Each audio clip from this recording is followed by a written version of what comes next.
நான் தியானிக்க போகிறேன். லூக்கா சுவிசேஷ புத்தகம் 11ஆம் அதிகாரம் 1, 2 அன்பின் மறுபக்கம் என்ன, அதுதான் இன்னைக்கு செய்தி. அதே அன்பினுடைய மறுபக்கம் என்ன, ஒரு நாணயத்துக்கு 2 பக்கம் இருக்கிற மாதிரி எது அன்பு, அதுதான். எல்லாம் சேர்ந்து படிக்கலாமா? அவர் ஒரு இடத்தில் ஜெபம் பண்ணி முடித்த பின்பு, ஆண்டவரே, இருங்க ஒரு நிமிஷம் இருங்க. யாரும் வேடிக்கை பார்க்காதீங்க. இவ்வளோ பெரிய திரை தொங்குது. எல்லாம் சேர்ந்து படிக்கலாம். நான் ஒரு வரியை படிக்க, நீங்கள் சேர்ந்து படிக்க பார்க்கலாம். அவர் ஒரு இடத்தில் ஜெபம் பண்ணி முடித்த பின்பு, ஆண்டவரே, நீரும் எங்களுக்கு போதிக்க வேண்டும் என்றார். அப்போ ஜெபத்தை சொல்லி கொடுக்கணும்னு கேட்குறாங்க. இப்போ இயேசு எப்படி ஜெபத்தை சொல்லி கொடுக்கிறாரு? அதற்கு அவர் இயேசு, நீங்கள் ஜெபம் பண்ணும்போது உம்முடைய நாமம் பரிசுத்தப்படுவதாக, உம்முடைய ராஜ்யம் வருவதாக, உம்முடைய சித்தம் பரமண்டலத்தில் செய்யப்படுகிறது போல பூமியிலேயும் செய்யப்படுவதா. அந்த வார்த்தையை பாருங்க, இங்க பாருங்க. உம்முடைய நாமம் பரிசுத்தம் அடைவதாக, உம்முடைய ராஜ்யம் வருவதாக, உம்முடைய சித்தம் செய்யப்படுவதாக. உம்முடைய எல்லாம் சொல்லுங்க பார்க்கும். நீங்கள் எப்படி ஜெபிக்கணும்னா, எனக்கு கொடுங்க ஆண்டவரே, என் சித்தம் நிறைவேறுவதாக, என் விருப்பம் நிறைவேறுவதாக, என் வயிறு நிரம்புவதாக, என் குடும்பம் நல்ல ஃபில்ஃபில் ஆவதாக அப்படின்னு ஜெபிக்க சொல்ல. அவர் என்ன சொல்கிறாருன்னா, அப்போ அந்த பரவாயில்ல, அந்த லைட்டை போட்டு விட்றா, அது ஃபோக்கஸ் போட்டு விடு, ஒரு இருட்டு அப்படி தான் போட்டு விட்ற, அப்படியே போவதாக அப்படி சொல்லாத. என்ன பாருங்க, என்ன சொல்கிறார் அவர்? உம்முடைய நாமம் மகிமைப்படுவதாக, உம்முடைய ராஜ்யம் வருவதாக, உம்முடைய சித்தம். அப்போ நீ ஜெபிக்கும் பொழுது உனக்கு என்னென்ன தேவைன்னு ஜெபிக்காத. ஏன்னா உனக்கு இன்னது தேவை என்பதை உன் அன்புள்ள உன் பரமபிதா அறிந்து இருக்கிறார். இப்போ கர்த்தர் கொடுக்க ட்ரெண்டை பாருங்களேன். நீ பிள்ளை, நான் அப்பா, உனக்கு என்னது தேவை என்பதை நான் அறிந்திருக்கிறேன். ஆனால் நீ எப்படி ப்ரேயர் பண்ணணும் அப்படின்னா, உம்முடைய நாமம் மகிமைப்பட வேண்டும் என் மூலமாக.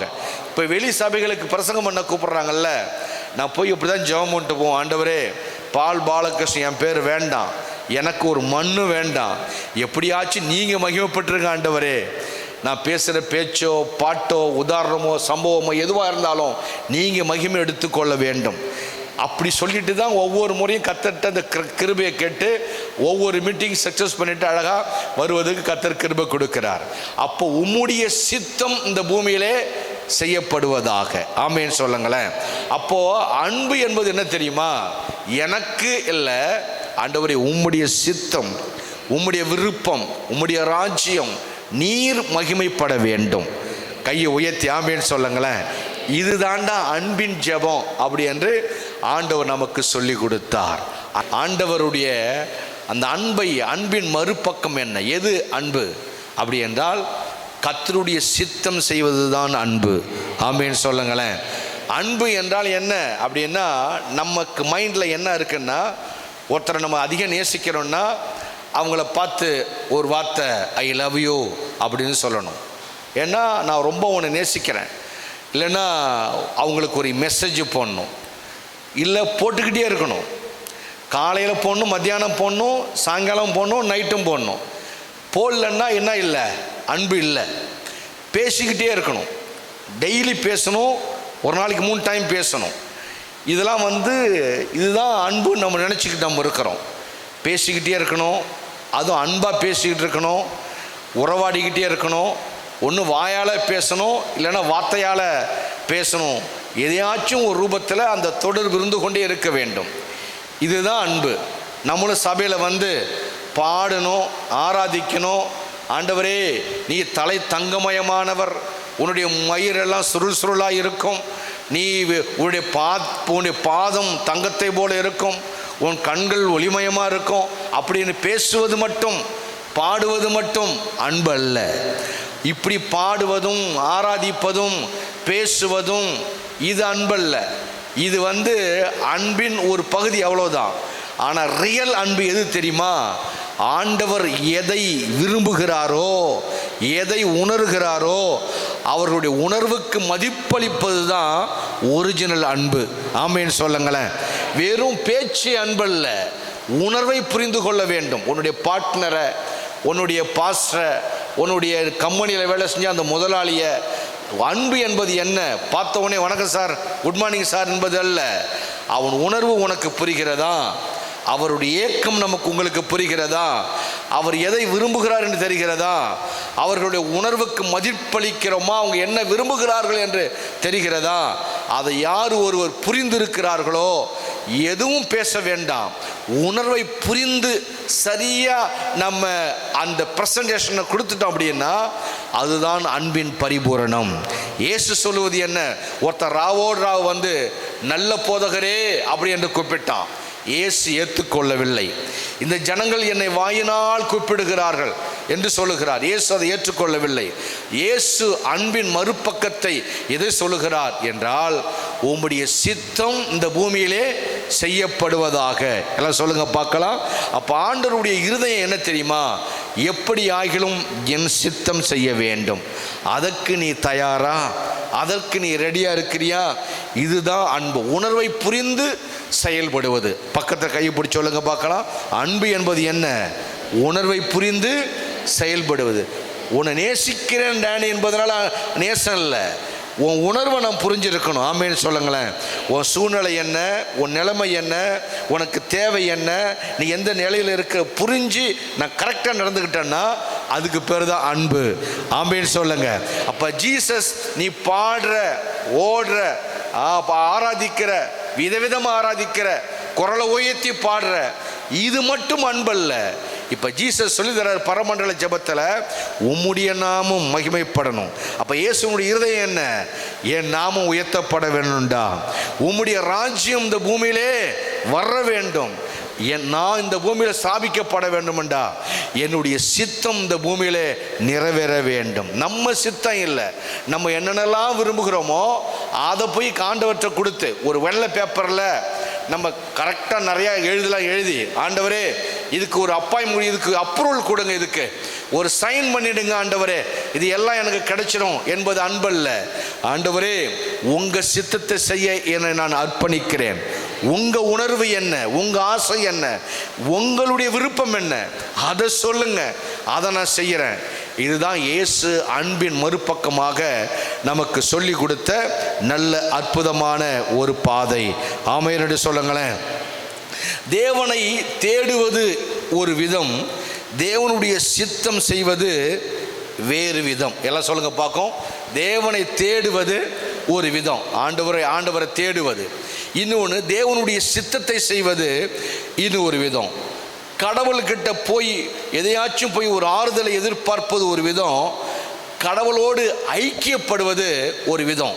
இப்போ என்னை தேடி ஆறுதலுக்காக வர, அதை நான் உனக்கு சரி பண்ணிட்டேன், இப்போ நீ என்னோடு ஐக்கியப்பட ஆரம்பி. இப்போ ஜனங்கள் கடவுளை தேடுகிறார்கள். எங்கே போனாலும் கடவுளை நம்ம தேடலாம், எந்த சபைக்கு போனாலும் கடவுளை நம்ம தேடலாம்.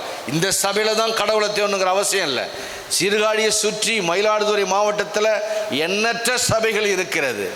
அப்போ ஜீசஸ் எதை சொல்கிறார் அப்படின்னா, நீ என்னை வழிபடுறது இருக்கட்டும், நீ என்கிட்ட ஆறுதல் தேடுவது இருக்கட்டும், நீ என்னோட ஐக்கியப்படு, என் சித்தத்தை இந்த பூமியில் நீ செய்ய வேண்டும். ஆமேன்னு சொல்லுங்களேன். தேவ சித்தம் தேடுவது என்றால் என்ன அப்படின்னா, என்னை குறித்து, என் வாழ்க்கையை குறித்து, என் எதிர்காலத்தை குறித்து என் ஆண்டவர் என்ன பிளான் வைச்சிருக்கிறாரு தேடுவது. ஆமேன்னு சொல்லுங்களேன். ஏன்னா தம்மில் அன்பு கூறுகிற பிள்ளைகளுக்கு கர்த்தர் வைத்திருக்கிற அந்த திட்டத்தை, நோக்கத்தை நம்முடைய கண்கள் கண்டதில்லை, காதுகள் கேட்டதில்லை, இருதயத்தில் தோன்றியதும் இல்லை. ஆண்டவரே நான் மட்டுக்கு வரேன், பாட்டு பாடுறேன், ஆராதிக்கிறேன், ஒரு காணிக்கையை போடுறேன், ஓடிடுறேன். ஆனால் என்னை குறித்து உங்கள் திட்டம் என்னப்பா? நான் என்ன செய்யணும்? எதுக்கு இந்த பூமியில் என்னை ஒரு ஆணாக படைச்சிங்க? எதற்கு ஒரு பெண்ணாக என்னை நீங்கள் படைச்சிங்க? படைப்பின் நோக்கம் என்ன? எனக்கு 2 பிள்ளையை கொடுத்துருக்கீங்க, எனக்கு சில காரியங்களை கொடுத்துருக்கீங்க, என்னை குறித்து உங்கள் சித்தம் என்ன ஆண்டவரே அப்படி என்று அறிந்து அதை செய்ய வேண்டும். அதை தான் கர்த்தர் சொல்கிறாரு, உம்முடைய சித்தம் இந்த பூமியில் செய்யப்படுவதாக. கையை உயர்த்தி ஆமேன்னு சொல்லுங்களேன். அப்போ சும்மா சர்ச்சுக்கு வர கூட்டத்தில் 3 விதமாக இருப்பாங்க. அதில் ஒரு கூட்டம் எப்படி இருப்பான்னு கேட்டிங்கன்னா, கர்த்தருடைய அந்த பிரசன்னத்தை அனுபவிக்கணும், கர்த்தருடைய அந்த அன்பை நம்ம அனுபவிச்சுக்கணும், கர்த்தரை தேடணும், அவரோடு உறவாடணும், அவரை ஆராதிக்கணும், அவரை வழிபடணும், போய்கிட்டே இருக்கணும். அவங்கள நீங்கள் பார்த்தா எப்படி பார்க்கலாம், லேட்டாகி வருவாங்க. ஆத்மாவே கர்த்தரை சோத்திரிங்கிறதுக்குள்ளே கேட்டு தாண்டி போய்கிட்டு இருப்பாங்க. ஏன்னா அவங்க எதுக்கு வராங்க அப்படின்னா, ஒரு ஐக்கியத்துக்காக வரல, ஒரு ஆராதனை அட்டன் பண்ணணும், அவ்வளோதான். ஆமேன்னு சொல்லுங்களேன். அவங்கள பார்த்தீங்கன்னா எந்த டிபார்ட்மெண்ட்லையும் அவங்கள பார்க்க முடியாது, எந்த டிபார்ட்மெண்ட்லையும் பார்க்க முடியாது. அப்படி தான் வராங்களா, குடும்பமாக வருவாங்களா, தனியாக தான் வருவாங்க. ஏன்னா அவங்க ரொம்ப செல்ஃபிஷ். புருஷனை கூப்பிட்டு வர மாட்டாங்க, பிள்ளையை கூப்பிட்டு வர மாட்டாங்க, மாமியா நாத்தனா நங்கையை ஆனால் இடவுக்கு போகலை, கல்யாணத்துக்கு கருமாதிக்கு போகலை. பாருங்களேன், குடும்பமாக போ, நீங்கள் வரலன்னா எப்படிங்க நாங்கள் போக முடியும், எல்லாம் சேர்ந்து போகலாம் வான்னு அங்கே பிளான் பண்ணிவிடுவாங்க. ஆனால் ஆலயத்தை பொறுத்த வரைக்கும் எப்படி அப்படின்னா, நான் போய் சர்ச்சில் போய் கர்த்தரை ஆராதிச்சுட்டு முடியாந்துடுறேன். ஏன் அப்படின்னா, அவர்கள் கர்த்தரோடு ஐக்கியப்பட வரவில்லை, அன்புக்காக வரவில்லை. தன்னுடைய ஒரு தேவை இருக்கிறது, எனக்கு ஒரு பிரசன்ஸ் தேவை, எனக்கு ஒரு தொடுதல் தேவை, எனக்கு ஒரு ஆராதனை தேவை, எனக்கு ஒரு வழிபாடு தேவை, போயிட்டு செத்த தலையை காட்டி ஆராதிச்சுட்டு வந்துடுறேன். இப்படி பண்ணிட்டு போகிற ஜனங்கள் அவர்கள் பிள்ளைகள் என்று பெயர் எடுத்தும் அவர்கள் கர்த்தரை நேசிக்கவில்லை. ஆமேன்னு சொல்லுங்களேன். அதான் சொன்ன அவங்க எப்படின்னு கேட்டிங்கன்னா, ஐ லவ் யூ, நான் உன்னை எவ்வளோ நேசிக்கிறேன்னு தெரியுமா. இப்போ ஊரில் இப்போ ஃபஸ்ட்டு சொன்ன ஒரு பாயிண்ட்டு, ஒருத்தரை ஏமாற்றணுன்னா ஒரே வழி அவங்கள நேசிக்கிற மாதிரி நடிக்கணும். சொல்லுங்க பார்க்கும். ஒருத்தரை ஏமாற்றணும் நீ முடிவு பண்ணிட்டேன்னு வச்சுக்க, என்ன செய்யணும், அவங்க நீ தாண்டா எனக்கு எல்லாமேங்கிற மாதிரி உன்னை ஏமாற்றி உன்னை நம்ப வைக்கணும். இதுதான் பைபிளில் போட்டிருக்குது. பொய்யர்கள் 2ஆம் அந்த நரகமாகி அக்கினிக்கு தப்ப மாட்டார்கள். பொய்னா என்ன பொய்? பொய் என்றால் உண்மையில்லாத ஒன்றை, நம்ப முடியாத ஒன்றை ஒருவனை நம்ப வைத்து கழுத்தறுப்பது. நம்பியோ இப்படி பண்ணிட்டானே, என் கழுத்தார்த்தின் தாலி அறுத்துட்டானேங்கிறாங்கல்ல, அதுதான் பொய். ஆமேன்னு சொல்லுங்களேன். உண்மையில்லாத ஒன்றை உண்மை என்று நம்ப வைத்து, அவனை நம்ப வைத்து கடைசியாக அவனை தனிமைப்படுத்தி விடுவது. இந்த பொய்யர்கள் தான் அந்த நரகத்துக்கு தப்ப முடியாது என்று பைபிள் சொல்லுகிறது. அப்போது இவர்கள் யாருன்னு கேட்டிங்கன்னா, இப்போ நம்ம சொல்கிறோம் பார்த்தீங்களா, அழகா நேசிக்கிறேன், நான் உன்னை தான் நேசிக்கிறேன், உன்னை மட்டும்தான் நேசிக்கிறேன் அப்படி பொய் சொல்கிறோம் பாருங்க. இது உண்மை இது இல்லை. அப்படின்னா உன் உணர்வு அவங்க புரிஞ்சிக்க மாட்டாங்க. வாயால் மட்டும் பேசிக்கிட்டு இருப்பாங்க, நேசிக்கிறோம் நேசிக்கிறோன்னு. உன் உணர்வு அவர்களுக்கு புரியாது, உங்கள் எதிர்பார்ப்பு அவங்களுக்கு புரியாது. அந்த லிஸ்ட்டு தான் வந்து போகிற லிஸ்ட். இயேசு உணர்வு என்ன? என்னை நேசிக்கிறாயா? பேதுரை பார்த்து கேட்டார். ஆம் ஆண்டவரே, நான் உன்னை நேசிக்கிறேன்கிறான். அப்படி என்றால் என் ஆட்டுக்குட்டியை நீ மேய்ப்பாயாக. ஆமேன்னு சொல்லுங்களேன். அப்போ நேசத்தின் அடையாளம் என்ன? பிதாவின் சித்தம் செய்வது, பிதாவோடு நல்லா கனெக்ட் ஆவது. ஹல்லேலூயா. அப்போ அன்பை நீங்கள் உலகமாக்குற மாதிரி அன்பு இல்லை. நல்ல நெருப்பில் கொஞ்சோண்டு சாம்பிராணியை போட்டால் கபகபன்னு புகையும் வரும், அப்படியே கொஞ்சம் வாசனையும் வரும். அது கொஞ்ச நிமிஷம்தான், அதுக்கப்புறம் தன்மை போயிடும். அந்த மாதிரி அல்ல ஆண்டவர் சொன்னது. நீ என்னுடைய மகன், நீ அடிமை அல்ல, நீ என்னுடைய புத்திரன், உனக்கு என் இரத்தத்தை என் ஜீவனை கொடுத்து உன்னை மீட்டெடுத்திருக்கிறேன், உன்னை நேசித்து மீட்டெடுத்திருக்கிறேன். உனக்கு என்ன தேவை என்று நீ ஜெபமே பண்ண வேண்டாம், உனக்கு இன்னது தேவை என்பதை உன் பரமபிதா அறிந்திருக்கிறார். ஆனால் நீ என்னை நேசிப்பாயா?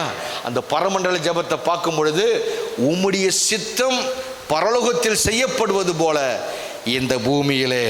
இப்போ உங்கள் ஊரை நீங்கள் சொல்லுங்கள், ஆண்டவரே நான் இருக்கிற என்னுடைய ஊரில், எல்லாம் சொல்லுங்கள், நான் இருக்க என்னுடைய ஊரில், நான் வேலை செய்கிற இடத்துல, நான் வசிக்கிற இடத்துல நீங்கள் யார் என்று நிலைநாட்டப்பட வேண்டும். அதற்காக தான் என்னை நீ ரட்சித்திருக்கிறீர். கையை உயர்த்தி ஒரு ஆமேன்னு சொல்லுங்களேன்.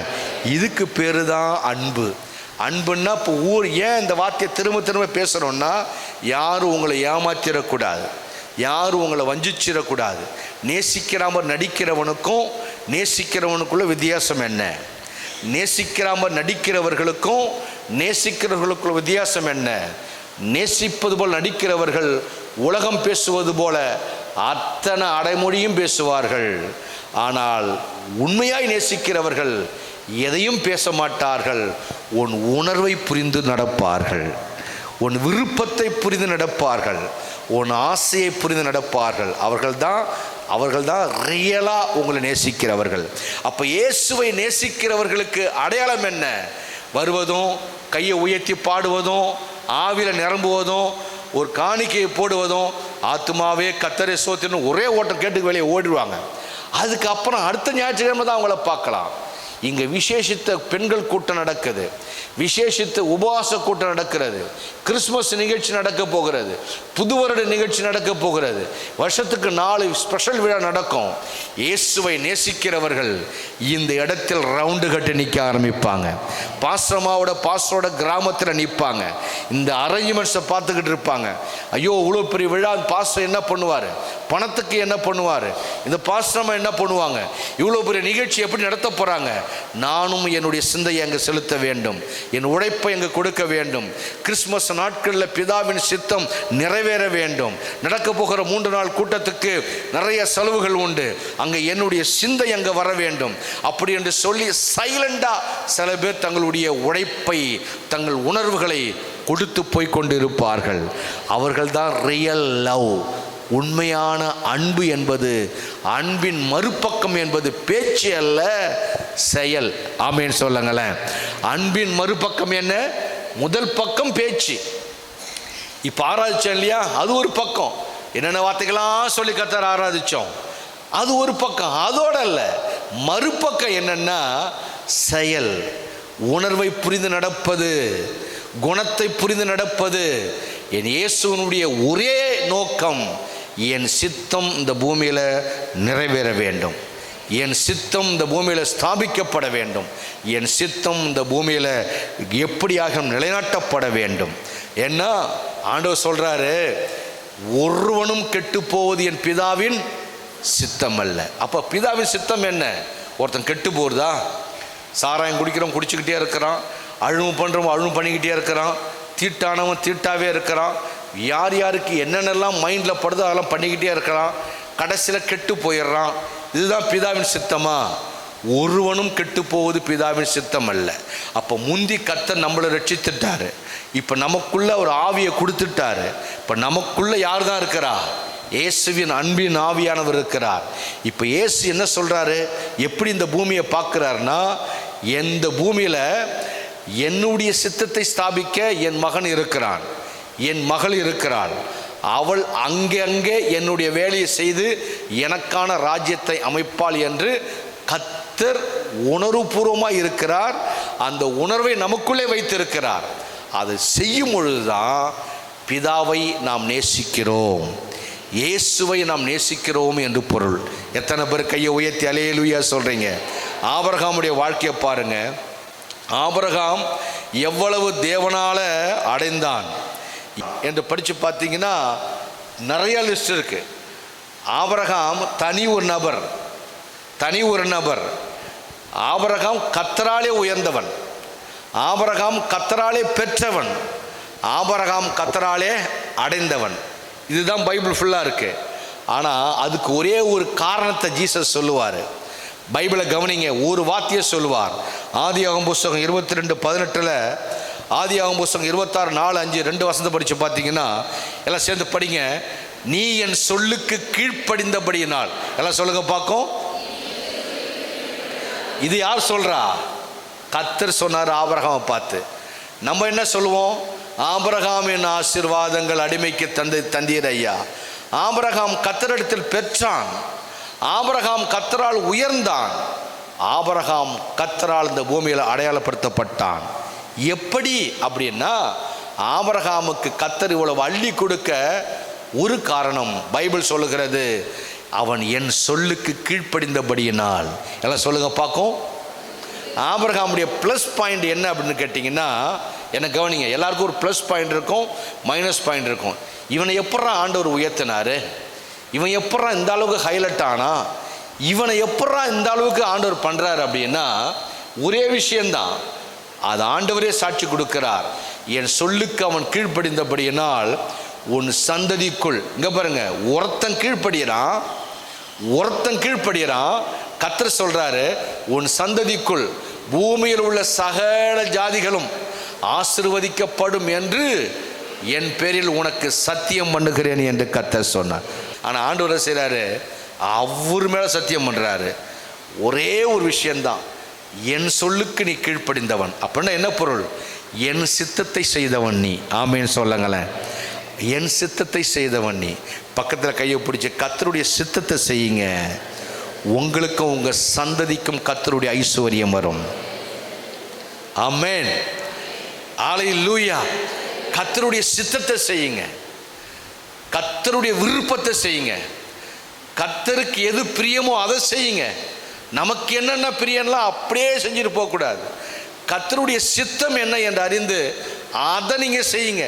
அதை நம்ம செஞ்சோம் அப்படின்னா நம்முடைய சந்ததிக்கு, அது 26ஆம் அதிகாரத்தை படித்து பாருங்க, 4:5 ஒரு வார்த்தை வருது, எல்லாம் சேர்ந்து படிங்க. ஆபிரகாம் என் சொல்லுக்கு கீழ்ப்படிந்த, அதே வார்த்தை திரும்ப திரும்ப கர்த்தர் சொல்றாரு.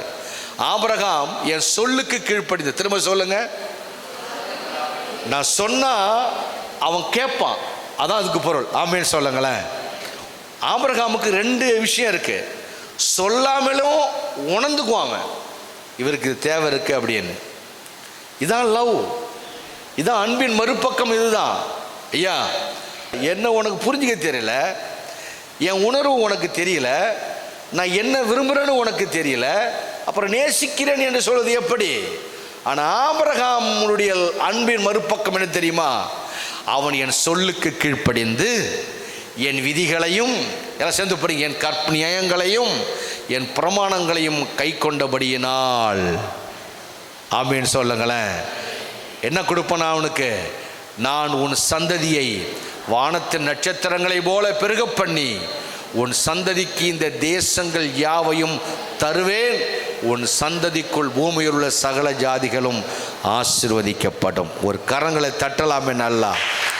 அப்ப ஜீசஸ் விரும்புவதெல்லாம் என்ன தெரியுமா? கர்த்தர் விரும்புவது என்ன தெரியுமா? பெருசா ஒன்றும் இல்லை, என்ன புரிஞ்சுக்க நீ. ஆண்டவரே, நீ 100 பாட்டு பாடி அவரை கூல் பண்ணுறது நல்லது தான், 50 பாட்டு பாடி அவரை தாலாட்டு பாடுவது நல்லது தான். நீ எல்லாம் பண்ணு. அவருக்கு ஒரு பசி இருக்கிறது, அவருக்கு ஒரு ஏக்கம் இருக்கிறது. என் சித்தம் இந்த பூமியில் நிறைவேற வேண்டும். என்ன அவருடைய சித்தம்? அடுத்து பார்ப்போம். அப்போது முதல்ல நான் உங்களை டேன் பண்ணிட்டு வரேன். ஆவியானவர் கடைசியில் உங்கள் உள்ளத்தில் பேசுகிற வார்த்தையை, இந்த செய்தியை நான் ப்ரிப்ரேஷன் பண்ணலை. ஆண்டவர் கொடுக்குற அந்த பாரத்தை, அந்த எண்ணத்தை வசனங்களோடு கூட உங்களுக்கு நான் பேச ஆரம்பிக்கிறேன். ஆண்டவர் சபையை நேசிக்கிறார், உங்களை நேசிக்கிறார். நீங்கள் சர்ச்சுக்கு வரீங்க, போகிறீங்க, ஆராதிக்கிறீங்க, கொடுக்குறீங்க, அவ்வளோதானா? அதை கடந்து அவருக்கு இதய துடிப்பு ஒன்று இருக்கிறது. சொல்லுங்கப்பா, இதய துடிப்பு ஒன்று தான். இப்போ பிதாவுக்கு நீ எல்லாம் பாடுறோம், ஆண்டவர் ஆராதிக்கிறோம், எல்லாம் பண்ணுறோம். ஆனால் அவர் மனசுக்குள்ள ஒரு சின்ன ஒரு ஆசை இருக்குது. ஆமேன்னு சொல்லுங்களேன். என்ன தெரியுமா? அவருடைய ராஜ்யம் இந்த பூமியில் ஸ்தாபிக்கப்பட வேண்டும். அவருடைய ராஜ்யம் இந்த பூமியில் ஸ்தாபிக்கப்பட வேண்டும். அவருடைய சித்தம் இந்த பூமியில் நிறைவேற வேண்டும். அதுக்காக தான் வீட்டு கூட்டங்கள் ஆரம்பிக்கிறோம், ஜீவக்குழுக்கள் ஆரம்பிக்கிறோம். எதுக்கு? பொழுது போகாமல் கும்மி அடிக்கல. அங்கே பாடல் நடத்தப்பட வேண்டும், அங்கே வார்த்தைகள் பேசப்பட வேண்டும், வசனம் போதிக்கப்பட வேண்டும், அங்கே புது ஜனங்களுக்கு இயேசு அறிவிக்கப்பட வேண்டும். நம் ஜெபம் கேட்டு புது ஜனங்களுக்கு விடுதலையாக வேண்டும். அவர்கள் ஆலயத்துக்குள்ளே வர வேண்டும், அவர்கள் மூழ்கி ஞானஸ்நானம் எடுக்க வேண்டும், அவர்களும் பிதாவின் சந்ததியாய் மாற வேண்டும். இது கர்த்தருடைய இதய துடிப்பு. கையை உயர்த்தி ஒரு அல்லேலூயா. அப்போது ஆபிரகாமுக்கு இவ்வளோ பெரிய பிளெஸ்ஸிங் எப்படி வந்துச்சுன்னா, திரும்ப திரும்ப கர்த்தர் சொல்கிற ஒரு வார்த்தை என்னதான்?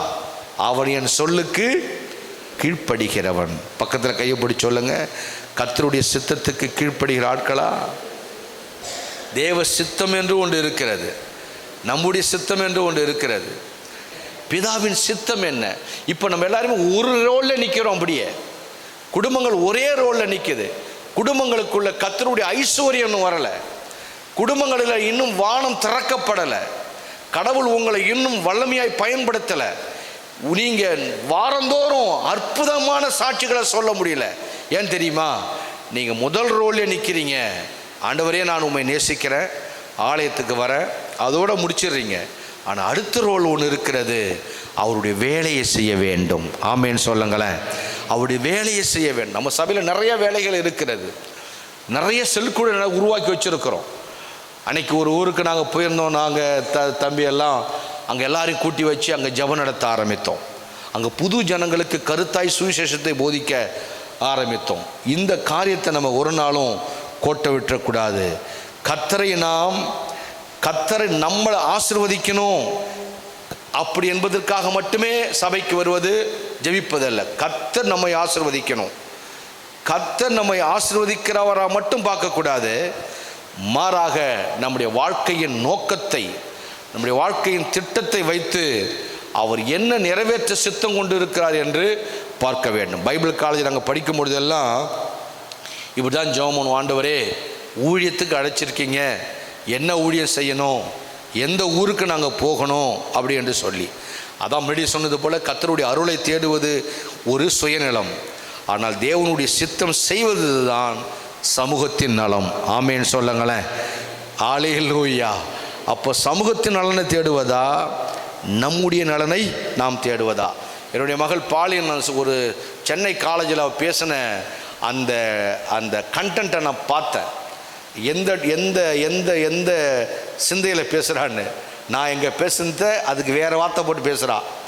நான் என்ன சொல்கிறேன், நீ மட்டும் சாப்பிட்டா உன் வயிறு நிரம்பும், அதே 4 பேருக்கு கொடுத்துட்டு சாப்பிட்டீன்னா மனசு நிரம்பும்னு சொன்னோம்ல. அது அப்படியே அதுக்கு வேறொரு வார்த்தையை போட்டு அழகாக அந்த காலேஜில் பேசிக்கிட்டு இருக்கிறா. ஏதோ படித்தோம், வேலை செஞ்சோம், போனோம் அப்படின்னு இருக்காதீங்க. சமூகத்தில் இருந்த நம்முடைய முற்பிதாக்களை கவனிங்க, நேர கவனிங்க. பெரியாரை பாருங்க, காந்தியை பாருங்க. அவங்களெல்லாம் இந்த சமூகத்தின் பால் அன்பு வைத்து இந்த தேசத்திற்காக தங்களை நிறுத்தியவர்கள் பேசுகிறான். அப்போ என்னென்னா கான்செப்ட் ஒன்று தான். தகப்பன் பேசுனதும் பிள்ளை பேசுகிறதும் அந்த அந்த தீம் ஒன்று தான், வரிகள் வேறு வேறு. ஆமேன்னு சொல்லுங்களேன். அப்போ கடவுளை, தேவனுடைய அருளை தேடுவது என்பது வேறு, தேவனுடைய சித்தம் செய்வது என்பது வேறு. கடவுளுடைய அருளை நான் பெற வேண்டும் என்பது சுயநலம். தேவனுடைய அருளை பெற்றவர்கள் அவருடைய சித்தத்தை செய்ய வேண்டும். இதுதான் சமூகத்தின் நலம். ஆமேன்னு சொல்லுங்களேன். 6 நாள் வேலை செய்கிறோம், ஒரு நாள் கோயிலுக்கு வரோம், மிச்சம் 6 நாள் இருக்கல, அந்த 6 நாள் ஏதாச்சும் ஒரு ஊழியம். அந்த ஏழை ஜனங்களுக்கு சுவிசேஷம் சொல்லலாம், மருத்துவமனை ஊழியம் செய்யலாம். உங்கள் வீட்டில் நீங்கள் ஞாயிற்றுக்கிழமை ஃப்ரீன்னா உங்கள் வீட்டில் ஒரு வீட்டு கூட்டத்தை போடலாம் இல்லையா? பாஸ்டர் சர்ச்சில் ஊழியம் செய்கிற டீம் இருக்கிறாங்களா, அவங்கள கூட்டி இந்த ஏரியாவில் ஒரு ஜெபம் போடலாம். நான் வாரம் ஒரு நாள் ரெடி பண்ணி வைக்கிறேன், நீங்கள் பேசக்கூட வேண்டாம், ரெடி பண்ணி வைக்கிறேன். பாஸ்டர் வாங்க சர்ச்சில் ஏதாவது அனுப்பிச்சி வைங்க, நாங்கள் அவங்களுக்கு உட்காந்து ஒரு ஜெபம் நடத்துகிறோம். ஆமேன்னு சொல்லுங்களேன். இதுதான் சமூகத்தின் நலம். அப்போ ஆண்டவர் சொல்கிறது என்ன தெரியுமா? நீங்கள் கர்த்தர்ட்ட ஐஸ்வர்யத்தை பெற உருட்டல் வெள்ளம் பண்ண வேண்டாம். கரெக்டாக ஜீசஸ் சொல்கிறாரு பாருங்க. யோவான் புஸ்தகம் 15ஆம் அதிகாரம் 4ஆம் வசனம். திரும்ப சொல்லுங்க. இங்கே பாருங்க. அதாவது என்னை தொழுகை செய்யுங்கள், எனக்கு சல்யூட் அடைங்க, எனக்கு பாட்டு பாடுங்க, வந்து என்னுடைய அருளை பெறுங்கன்னு சொல்லலை. அது வந்து முகத்தை மூஞ்ச காட்டி போகிறது. கல்யாணம் முடிஞ்சோடனே மொய் வைக்க வரான்ல நம்ம ஆளுவ, கல்யாணம் முடிஞ்சோடனே மொய் வைக்க வர்றது இல்லைன்னா நாளே வச்சுட்டு போயிடுறது முன்னாடியே. ஏன்டா அவருக்கு அதை விட முக்கியமான ஒரு வேலை இருக்குது. இப்போ நாங்களே பார்த்தோமே, எண்ணில் நிலைத்திருங்கள். இருங்க, இதை காம்ப்ரமைஸாக இருக்கா? அதில் வார்த்தையை மாற்ற முடியுமா? இயேசுனுடைய இருதயம் இதுதான். ஐயா புரிஞ்சுங்க, கர்த்தருடைய இருதயம் இதுதான். நீ என்னில் நிலைத்திரு, நானும் உண்மை நிலைத்திருப்பேன். சொல்லுங்க. அப்ப ஏன் என்ன நீ புரிஞ்சுக்கோ, உன்னை நான் புரிஞ்சுக்குவேன். என் சித்தத்தை நீ செய்ய, உனக்கு இன்னது தேவைன்னு எனக்கு தெரியும். ஆமேன்னு சொல்லுங்களேன். அதான் அதனுடைய பொருள். எப்படி நிலைச்சிருக்கணுமா? கொடியானது திராட்சை செடியில் நிலைத்திராவிட்டால் அது தானாய் கனி கொடுக்க மாட்டாதது போல நீங்களும் என்னில் நிலைத்திராவிட்டால் கனி கொடுக்க மாட்டீர்கள். வாய்ப்பில்லை ராஜா. பாருங்க, நீ சர்ச்சுக்கு வரலாம், போகலாம், ஆவில நிரம்பலாம், எல்லாம் பண்ணலாம், கனி இருக்காது, பசுமை இருக்காது, கனி இருக்காது. நான் சொல்லலை, பைபிள் ஜாதகம் அப்படி தான் சொல்லுது நமக்கு. என்னை குறித்து என்ன எழுதியிருக்கு பைபிள் அப்படின்னு இதான் எழுதியிருக்குது. கனி கொடுக்க மாட்டேன், வருவ போவ. 3 விதமாக பொருளாதாரத்தை நீங்கள் பிரித்து பார்க்கலாம். ஒன்று, ஒரு விதமான ஸ்டைல், ஒரு பாதை. எப்படி அப்படின்னா, இந்த மழை பெஞ்சிக்கிட்டே இருக்கட்டும், அப்படியே ஏன்ட்டா அப்படியே ஓடிக்கிட்டே இருக்கலாம் வண்டியை. கொடை வர வச்சுருக்கீங்க நீங்கள், 10 மணிக்கு போகணும். என்னை பாருங்கள், ஒரு டைம் அப்படின்னா இல்லைங்க, சம்பாதிக்கிறேன், சாப்பிட்றேன், தேவை வந்தால் கடனை உடனே வாங்கி தான் என் வாழ்க்கையை ஓட்டுறேன். இது ஒரு ரேஞ்ச். அப்படி தானே? நானும் அப்படி தான், நம்மள அநேகர் அப்படி தான். சம்பாதிக்கிறோம், சாப்பிட்றோம், திடீர்னு ஒரு விபத்து, திடீர்னு ஒரு சாவு வாழ்வு, ஒரு நிகழ்ச்சி அப்படின்னா கையில் பணம் இல்லை, ஒருத்தர்கிட்ட வாங்கி பிரட்டி தான் ஒரு நிகழ்ச்சி நடத்துகிறேன். இப்படியே என் வாழ்க்கை ஓடுது. இது ஒரு நிலை. இன்னொரு நிலை, சம்பாதிக்கிறோம், சாப்பிட்றோம், ஒரு 10 ரூபா மிச்சம் இருந்துச்சுன்னா ஒரு கல்யாணம் காசு, மொய் மோதிரம், போக்குவரத்துக்கு அதுக்கு இதுக்குன்னு ஆயிடுது. கடனும் வாங்குவதில்லை, கொடுக்கறதுக்கும் ஒன்றும் இல்லை, வரவுக்கு செலவுக்கும் கரெக்டாக இருக்குது. இது ஒரு நிலை. இன்னும் ஒரு நிலை, அந்த நிலைக்கு பேர் தான் சம்பாதிக்கிறோம், சாப்பிட்றோம், மீதி வைத்திருக்கிறோம். 5 அப்பம் 2 மீன், குறைவு தான், வறட்சி தான். 5000 பேருக்கு சர்விங் பண்ணி முடிச்சதுக்கு அப்புறம் மீதி எடுத்தார்கள். ஆமீன் சொல்லுங்களேன். தேவை பூரணம், பரிபூரணம். இப்போது நீங்கள் தேவையில் இருக்கீங்க. இன்னும் எத்தனை பேர் இன்னும் தேவையில் தான் இருக்குன்னு சொல்கிறீங்க? நான் தேவையோடு தாங்க வாழ்ந்துக்கிட்டு இருக்கேன், கையை உயர்த்தி காட்டுங்களேன். நான் தேவையோடு வாழ்ந்துக்கிட்டு இருக்கிறேன். ரைட். இன்னும் சில பேர் எப்படின்னு கேட்டிங்கன்னா, பூரணமாக இருக்கிறேன், பெருசாக ஒன்றும் இல்லை, பெரிய தேவையும் இல்லை, அப்படியே கரெக்டாக போகுது. இது பூரணம். மீதி இருக்கிறது.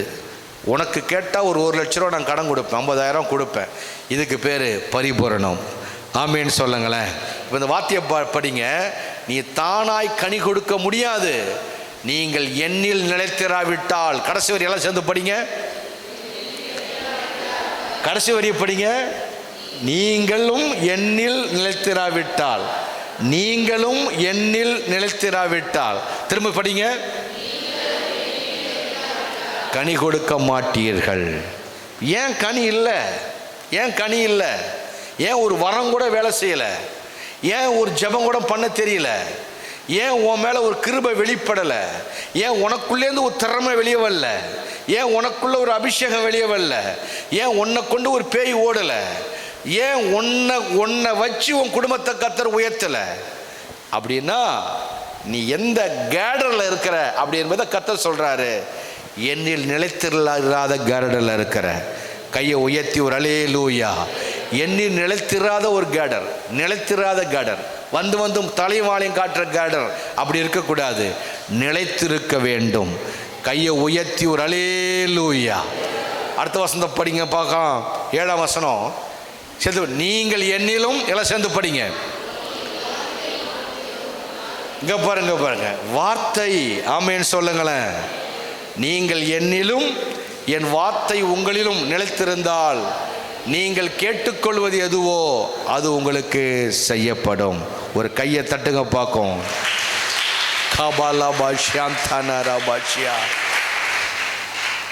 Very very simple.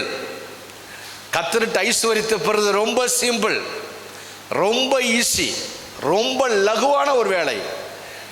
என்னிலும் என் வார்த்தைகளிலும் நிலைத்திருங்கள், நீங்கள் என்ன கேட்பீங்களோ அது உங்களுக்கு செய்யப்படும். ஏன் இன்னும் ஜெபத்துக்கு பதிலே வர மாட்டேங்குது?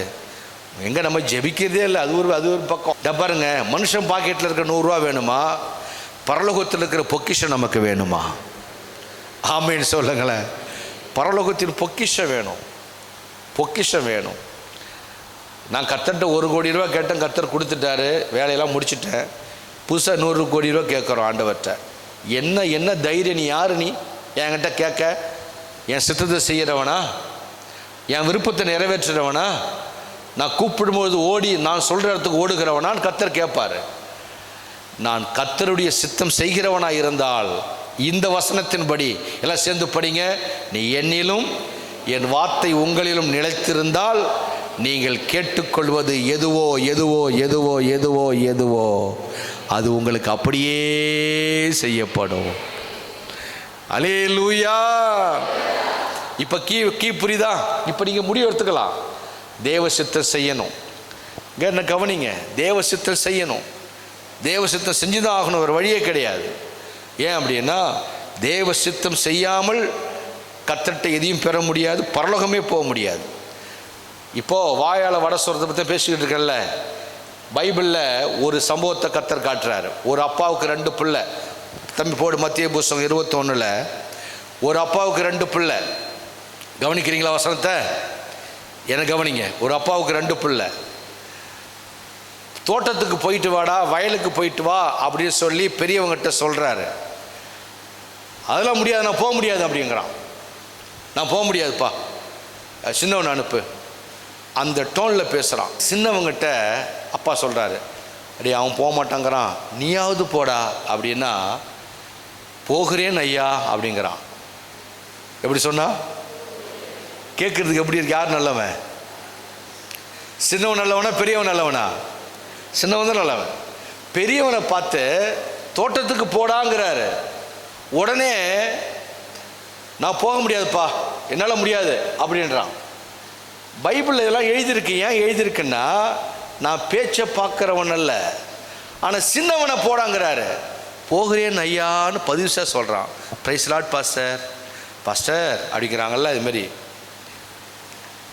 ஆனால் போக முடியாது அப்படின்னால அவனுக்கு ஒரு மனசாட்சி இருந்துச்சு. ஐயோ அப்பா சொல்லிட்டாரு, நம்ம ஏதோ டென்ஷனில் போகலன்னு சொல்லிட்டோம் அப்படின்னு ஆவியில் உணர்ந்தவன்னா போக மாட்டேன்னுட்டு அவன் போயிட்டான். சின்னவன் போகிறேன் ஐயானால போவே இல்லை. ஆயினும் உங்களுக்கு எப்படி தோன்றுகிறது? ஒரு மனுஷனுக்கு 2 குமாரர் இருந்தார்கள். எல்லாம் சேர்ந்து படிங்க. மூத்தவனிடத்தில் அப்பா வந்து, மகனே நீ போய் இன்றைக்கு என் தோட்டத்திலே வேலை செய் என்றான். அதற்கு அவன் மாட்டேன் என்றான். ஆகிலும் பின்பு அவன் மனசாபப்பட்டு போனான். ஆமேன்னு சொல்லுங்களேன். முதல்ல எமோஷனலில் பேசுகிறேன். நான் கூட திட்டிடுவேன், சத்தம் போட்டுருவேன், கோவப்பட்டுருவேன், சமயத்தில் ஏட்டிக்கு போட்டியே ஏதாவது பேசிடுவேன். அப்புறம் மனசாட்சி இருக்கல, அது பாரப்படும், வேதனைப்படும். இப்படி பேசிட்டோமே, இப்படி சொல்லிட்டோமே அப்படின்னு அப்படியே செருப்பு மாதிரி படிஞ்சிருவோம். நம்ம இவ்வளோ கேவலமாக போயிட்டோமே நான் நினச்சிக்குவேன். முன்னாடி கோவப்படாமல் வந்துருந்தால் கூட இப்படி இல்லை, கடுமையாக வார்த்தையை பேசிட்டு இவ்வளோ தாழ்மைப்பட்டோமே அப்படின்னு தாழ்மைப்பட்டுருவான். ஆனால் இளையவனிடத்தில் வந்து அவன் தான் போக மாட்டாங்கிறான்டா, எழுத்து பேசுகிறான்டா, என்ன கோவப்படுறான்டா அவன், இது நீ போடா அப்படி சொல்கிறாரு. அப்படி சொன்னார். அதற்கு அவன் சொன்னான், போகிறேன் ஐயா என்று சொல்லியும் போகவில்லை. இப்போ எதுக்கு இந்த வரி பைபிளில் போட்டிருக்குது தெரியுமா? அப்பா ஒருவர் தான், பிள்ளைகள் தான் அதிகம். அப்பா 2 அவர் பிள்ளை தான். அந்த வார்த்தை இவ்விருவரில் எவன் தன் தகப்பனுடைய சித்தத்தின்படி செய்தவன் என்று கேட்டார். அப்போ போகிறேன் ஐயாங்கிற வார்த்தையை அது ஏமாத்தலாம். அந்த அந்த கொஞ்ச நேரம் தான் அது இனிமையாக தெரியும். ரியலாக ப்ராக்டிக்கலாக பார்த்தா அவனுடைய கேரக்டர் ஏமாத்துற கேரக்டர், வாயாலே வடையை சுட்டி ஏமாத்துற கேரக்டர். அது கேரக்டர், அவன் ஜீனே அதுதான். மூத்தவன் தான் என்றார்கள். அப்போது இயேசு அவர்களை நோக்கி, ஆயக்காரர்களும் வேசிகளும் உங்களுக்கு முன்னே தேவனுடைய ராஜ்யத்தில் பிரவேசிக்கிறார்கள் என்று மெய்யாகவே உங்களுக்கு சொல்லுகிறேன். ஆயக்கார் பாரம்பரிய கிறிஸ்தவனும் பாவத்தில் பிடிபட்டவனும் வருவான் என் ஆலயத்துக்கு, அவன் செய்வான் என் சித்தத்தைங்கிறார் ஆண்டவர். அப்போ நமக்கு எவ்வளோ வெக்கமாக இருக்கும்.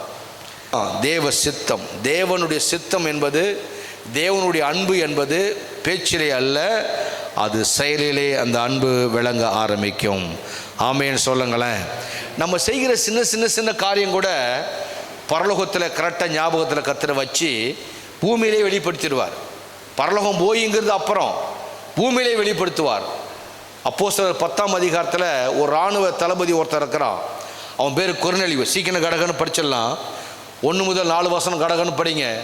இத்தாலியா பட்டாளம் எனப்பட்ட பட்டாளத்திலே 100க்கும் அதிபதியாகிய கொர்நேலியு என்னும் பேர் கொண்ட ஒரு மனுஷன் செசரியா பட்டாளத்தில் இருந்தான். அவன் பேர் கொர்நேலியு. அவன் ஒரு பட்டாளத்தின் அதிபதி.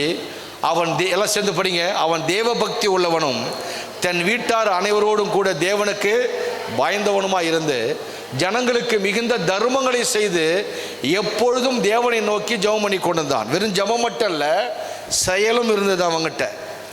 அவன் பகலில் ஏறக்குறைய 9ஆம் மணி நேரத்திலேயே தேவனுடைய தூதன் தன்னிடத்தில் வரவும் கொர்நேலியுவே என்று அழைக்கவும் பிரத்யட்சமாய் தரிசனம் கண்டு அவனை உற்று பார்த்து பயந்து, ஆண்டவரே என்ன என்றான். ஆண்டவர் தூதன் இறங்கி வந்து கேட்குறான். அப்பொழுது அவன் யாரு? அவன்னா தூதன் சொல்றான், உன் ஜெபங்களும் உன் தருமங்களும் தேவனுக்கு நினைப்பூட்டுதலாக அவர் சந்நிதியில் வந்து எட்டியது. ஒரு கையை தட்டுங்களேன். அவருடைய சந்நிதிக்கு போகும் எல்லாம். நீ பண்ற ஜெபம் எப்படி பரலோகத்தில் போய் நிற்கிதோ, அதே போல் நீ பண்ற தர்மம், நீங்க பண்ற உதவி, நீங்க செய்கிற ஊழியம், நீங்க செய்கிற பணிவிட ஊழியம், நீங்க செய்கிற உடன் ஊழியம். சனிக்கிழமை ராத்திரியில் 50 பேருக்கு மேலே அங்கே வந்துடுறாங்க பிள்ளைங்க, பெரியவங்க, இப்போ பேரண்ட்ஸும் கூட வராங்க. எல்லாரும் கர்த்தரை ஆராதிக்கிறாங்க. ஆராதிச்சுட்டு நீங்கள் பாத்ரூம் போனால் பாத்ரூம் நீட்டாக இருக்குது, நான் மேடைக்கு வந்தால் மேடை நீட்டாக இருக்குது, சர்ச்சு நீட்டாக இருக்குது. அந்த முனை கேட்லேருந்து கடைசி வரைக்கும் எல்லாம் நீட் பண்ணுறாங்க. இவர்களுக்கெல்லாம் இந்த பாஸ்டருக்கு தெரிய வேண்டிய அவசியம் இல்லை. எல்லாம் பரலோகத்திலே நினைப்பூட்டுதலாக உங்கள் காலத்திலேயே உங்கள் கண்ணுக்கு முன்பாக கர்த்தர் புரு பண்ண ஆரம்பிப்பார். எத்தனை பேர் கையை உயர்த்தி ஆமேன்னு சொல்கிறீங்க? நான் சொல்கிறேன், நீங்கள் ஊருக்கு உழைக்கிறீங்க, உலகத்துக்கு உழைக்கிறீங்க, பணத்துக்கு உழைக்கிறீங்க, சமுதாயத்துக்கு உழைக்கிறீங்க, சொந்த பந்தங்களுக்காக உழைக்கிறீங்க. ஒரு வாய்ப்பை ஏற்படுத்தி தேவ சித்தத்திற்காக, தேவ ராஜ்யத்திற்காக, தேவனுடைய அந்த தேவன் உங்களுக்கு கொடுத்த அந்த அன்புக்கு இணையாக ஏதாகிலும் ஒன்றை செய்யுங்கள். சரியான வேளையிலே கர்த்தர் உங்களுக்கு அதை கொண்டு வந்து சேர்ப்பார். நான் ஷார்ட்டாக மெசேஜை முடிக்கிறேன். எபிரியர் புத்தகம் 6:10 படித்து பாருங்க. எபிரியர் புத்தகம் 6:10 படிங்க, எல்லாம் சேர்ந்து படிங்க. ஏனென்றால் உங்கள் கிரியையையும் நீங்கள் பரிசுத்தவான்களுக்கு ஊழியம் செய்ததினாலும் செய்து வருகிறதினாலும் தமது நாமத்திற்காக காண்பித்த அன்புள்ள பிரயாசத்தையும் மறந்து விடுவதற்கு தேவன் அநீதி உள்ளவர் அல்ல. தேவன் யார் இல்லை? இங்க பாருங்க, உங்கள் கிரியை பரிசுத்தவான்களுக்கு ஊழியம் செய்ததாலும். மைண்டு முதல்ல மாறும். வாங்கணுங்கிற மைண்டு மாறி கொடுக்கணும், விதைக்கணும். ஆமேன்னு சொல்லுங்களேன். அந்த மைண்டு நமக்கு, அதான் ராஜரிக மைண்டு. ராஜரிக மைண்டு அதுதான். என்கிட்ட பணமே இல்லாவிட்டாலும் பணம் இல்லைன்னு சொல்ல மாட்டேன். எதாகிலும் ஒன்று செஞ்சு விட வேண்டும். அது இயல்பா என்னுடைய குணம். அது இவ்வளோதான் இருக்குது, இதுதான் பண்ணணும்னு தேவராஜ்யத்துக்கு நான் கணக்கு பார்க்குறது இல்லை. நம்ம மக்கள் எல்லாம் பண்ணுறாங்க, ஆனால் கர்த்தருக்கு கொடுக்குறத கணக்கு பார்க்குறீங்க. நோ, அப்படி செய்யக்கூடாது. சபை உதவி செய்ய, அது பண்டிகை காலம் வந்து விட்டது, இவ்வளோ நிகழ்ச்சி இருக்கிறது. நீங்களாகவே உதாரணத்துவமாக உங்களுக்கு ஒரு 10,000 ரூபா மாத வருமானம், ஒரு 1000 ரூபாய் இது கர்த்தருக்குரியது. ஒரு 5,000 ரூபாய் எனக்கு மாத வருமானம், 500 ரூபாய் கர்த்தருக்குரியது.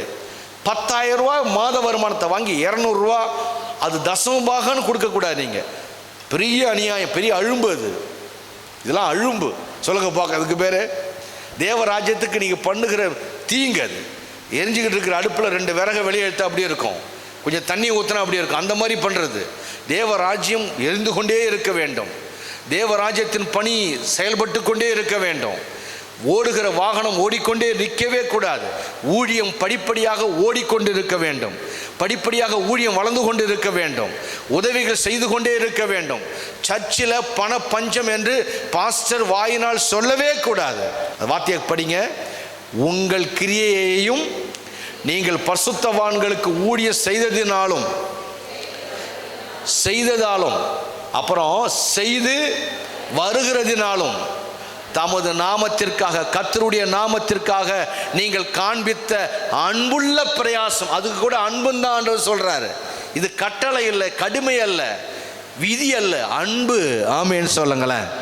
நான் நேசிக்கிற ஒருவர், அது ஆண்டவர் சொல்றாரு, தான் நேசிக்கிற புத்திரன் மீனை கேட்டால் பாம்பை கொடுப்பானா? கொடுக்க மாட்டான்ல.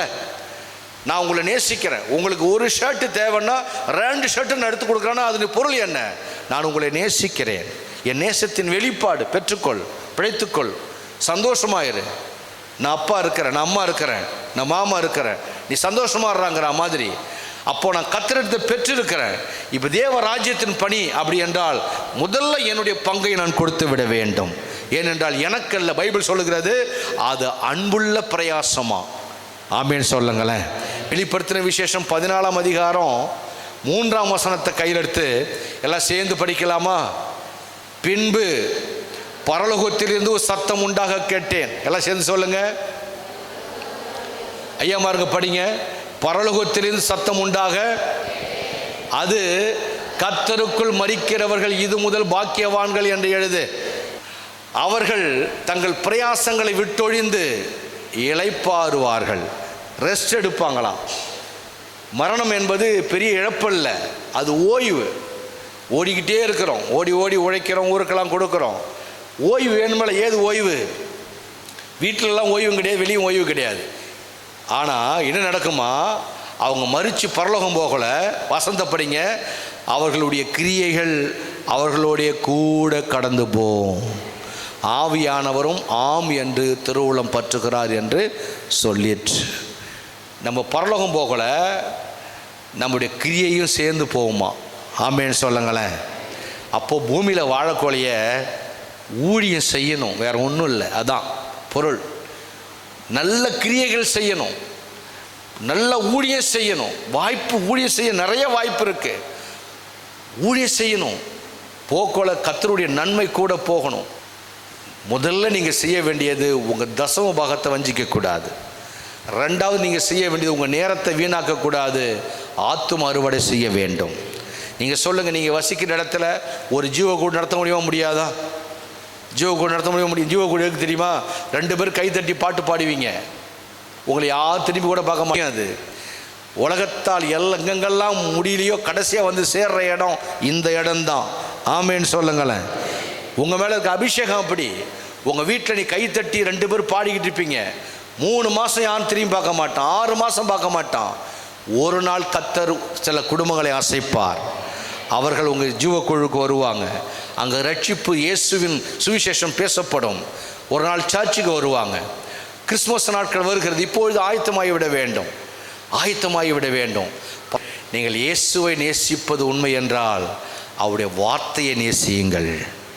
நீங்கள் இயேசுவை நேசிப்பது உண்மை என்றால் அவருடைய சித்தத்தை செய்யுங்கள். அன்பின் மறுபக்கம் என்ன? அன்பின் முதல் பக்கம் பேச்சு, அன்பின் மறுபக்கம் உணர்வு, செயல். எத்தனை பேர் ஆமாங்கிறீங்க? இதை மட்டும் இங்கே கரெக்டாக பண்ணுங்க. உங்களுக்கு இன்னது தேவை என்பதை பரமபிதா அறிவார். நான் சொல்லுவேன் அடிக்கடி ஒரு வார்த்தை, உங்களால் முடிஞ்சதை நீங்கள் செய்யுங்க, உங்களால் முடியாததை உங்களுக்காக உங்கள் ஆண்டவர் செய்வார். மனுஷனை பற்றி பார்க்காதீங்க, மனுஷனை பற்றி கவலைப்படாதீங்க. வேலைக்கு போங்க, உழைங்க, சாப்பிடுங்க, மகிழ்ச்சியாக இருங்க. கிடைக்கிற சின்ன சின்ன நேரங்களில் கேப்பில் இயேசுவை சொல்லுங்கள். அதை ஆண்டவர் பார்ப்பார். பாஸ்டர் பார்க்கணுங்கிற அவசியம் இல்லை, கர்த்தர் பார்ப்பார். அதான் சொல்கிறாரு, நீ என் நாமத்திற்காய்ப்பட்ட பிரயாசங்கள் எனக்கு தெரியும். உன் அன்பின் பிரயாசத்தை அவர் மறக்கிற கடவுள் அல்ல. எல்லாரும் எழுந்து நிற்கலாமா? உங்களுக்கு ஜெபிக்கிறதை நிறுத்துங்க. உங்களுக்கு என்னது தேவை என்று ஆண்டவருக்கு தெரியும். உங்களுக்கு தேவை என்ன என்று கர்த்தருக்கு தெரியும்.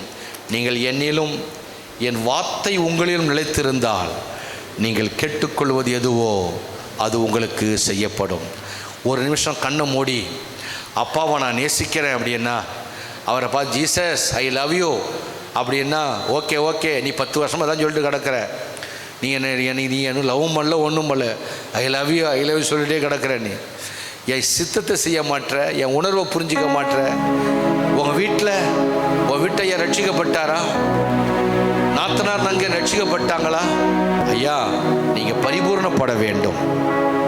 சகோதரி நீங்கள் பரிபூர்ணப்பட வேண்டும். மனுஷன் பாக்கெட்டை பார்க்கறத நிறுத்துங்க. நீ என்னைக்கு மனுஷனை பார்க்குறியோ அன்னைக்கு எல்லைக்குட்பட்டு தான் நீ வாழ முடியும். ஆண்டவரே உங்கள் சித்தத்தை நான் செய்ய வேண்டும். ஒன்றுமே இல்லாமல் என் வாழ்வை நன்மையால் சொல்லுங்க. ஒன்றுமே இல்லாமல் துவங்கின என் வாழ்வு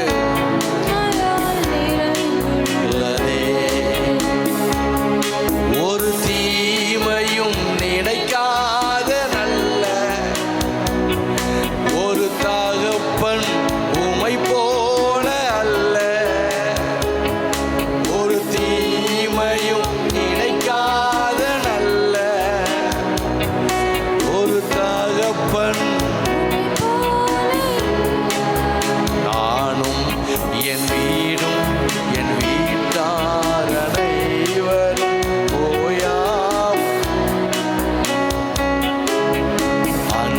கண்டு காண என் தேவைகள் யாவையும் உம் கரம் நல்கினதே. அன்றன்றைக்கு என் தேவைகள் எல்லாம்